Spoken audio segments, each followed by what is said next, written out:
রাখি চলে গেছে, বেশ কয়েকদিন হয়ে গেল, কিন্তু আমার ছেলে মৈনাক প্রথমবার তার দিদিভাইয়ের হাত থেকে রাখি পেয়েছে। তো রাখিতে ভাই দিদিকে এবং দিদি ভাইকে কি গিফট দিয়েছে সেটা তো আপনাদেরকে দেখানোই হয়নি, তো চলুন দেখিয়ে দিই। এই যে দেখুন, এই যে একদম কিউট লিটল এই টি শার্টটা, এটা আমার মেয়ে ওর ভাইকে গিফট করেছে।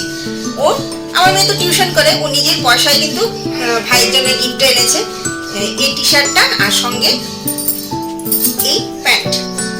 এই টি শার্ট আর এই প্যান্টটা আমার সোনা মা আমার সোনা ছেলেকে গিফট করেছে। এই যে, তো দিদির তরফ থেকে ভাইয়ের গিফটটা, রাখির গিফটটা কেমন হয়েছে অবশ্যই জানাবেন। আর ভাই দিদিকে কি গিফট দিয়েছে চলুন সেটাও দেখিয়ে দিই। এই যে দেখুন, এই টি শার্টটা মৈনাক তার দিদিকে গিফট করেছে।